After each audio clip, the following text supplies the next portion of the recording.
अमेरिकी राष्ट्रपति ट्रंप की चीन यात्रा को हफ्ता भर भी नहीं हुआ और रूस के राष्ट्रपति पुतिन चीन पहुंच गए। बुधवार को बीजिंग में पुतिन और चीन के राष्ट्रपति शी जिनपिंग के बीच उच्च स्तरीय बैठक हुई। इस बैठक में रूस से चीन को गैस पाइपलाइन के प्लान को नए सिरे से शुरू करने का फैसला हुआ। इसके अलावा दोनों देशों में टेक्नोलॉजी और आर्टिफिशियल इंटेलिजेंस में सहयोग बढ़ाने पर भी फैसला हुआ है। सर, ट्रंप की चीन यात्रा के तुरंत बाद पुतिन की यात्रा हुई। चीन और रूस में क्या समझौते हुए और ग्लोबल राजनीति के लिए ये कितने मायने रखते हैं?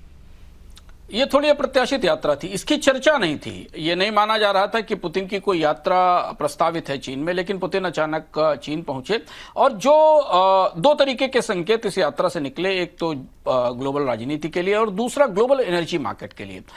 पुतिन को यह महसूस हो रहा है कि यूक्रेन के साथ युद्ध की परिस्थिति के बाद भी उनको यूरोप का बाजार गैस के लिए नहीं मिलेगा। अर्थव्यवस्था बुरी तरह टूटी हुई है। इधर यूक्रेन ने कुछ ताजा हमले भी किए हैं, जिससे कि जो रूस की तेल कंपनियां हैं, तेल रिफाइनरीज हैं, ऑयल टैंकर्स हैं, उन पर असर पड़ा है।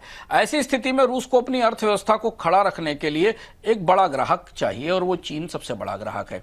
जो 2600 किलोमीटर की यमाल गैस फील्ड की पाइपलाइन है जो चीन से मंगोलिया जाती है, ये पाइपलाइन रूस और चीन के भविष्य के एनर्जी रिश्तों की बुनियाद है। इससे पहले भी दो पाइपलाइन आई, पर यह इसलिए महत्वपूर्ण है कि जो अतिरिक्त गैस रूस में उपलब्ध है, जिसे वो यूरोप को बेचता था, उसे वो यहां डाइवर्ट करना चाहता है और इसकी कैपेसिटी करीब 50 BCM पर ईयर की होगी। और ये जो एक और साइबेरिया 1 पाइपलाइन है जो रूस से चीन को गैस लेकर आती है, उसको सपोर्ट करेगी। तो एक तरह से डोनाल्ड ट्रंप के निकलते ही एनर्जी मार्केट में, चीन के एनर्जी मार्केट में गैस को लेकर रूस ने अपना एक बड़ा हिस्सा स्थापित करने की तैयारी की, कोशिश की और इसलिए वो वहां पहुंचे। क्योंकि अगर आप ध्यान दें तो हमने आपको बताया था कि अमेरिका और चीन के बीच बातचीत में, ट्रंप और शी की मुलाकात में चीन ने इस बात के संकेत दिए थे कि वो अमेरिका से एनर्जी का इंपोर्ट बढ़ाएगा, जो डोनाल्ड ट्रंप की सबसे बड़ी सेल्स पिच होती है। जब जहां जाते हैं तो एनर्जी के समझौते करने की कोशिश करते हैं।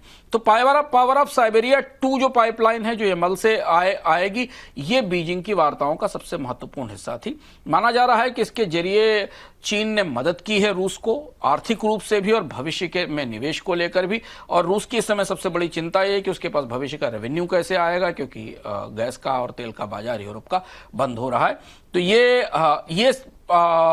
इस पर संधि और समझौता हुआ है। इसके अलावा तो एनर्जी को लेकर रूस और चीन के बीच में रिश्ते पुराने हैं, बने हुए हैं। ग्लोबल जियोपॉलिटिकल लिहाज से बहुत खुलकर कोई संकेत सामने नहीं आया, लेकिन इस बात की संभावना मानी जा रही है कि आज से कल तक शायद ईरान को लेकर रूस और चीन की तरफ से संयुक्त रूप से कुछ कहा जा सकता है। और दोनों ईरान के बड़े स्टेक होल्डर हैं। एक ने ईरान को की अर्थव्यवस्था को सपोर्ट किया है और दूसरे ने ईरान को कूटनीतिक रूप से, तकनीकी तौर पर सहयोग दिया है, यानी रूस और चीन की तरफ से। तो अभी इस संदर्भ में कोई स्पष्ट रूप जानकारी या कोई सूचना नहीं आई है, लेकिन यह माना जा रहा है कि एक नए सिरे से ईरान को सपोर्ट करने के लिए रूस और चीन कुछ पहल कर सकते हैं, जिस पर सबकी निगाहें रहेंगी।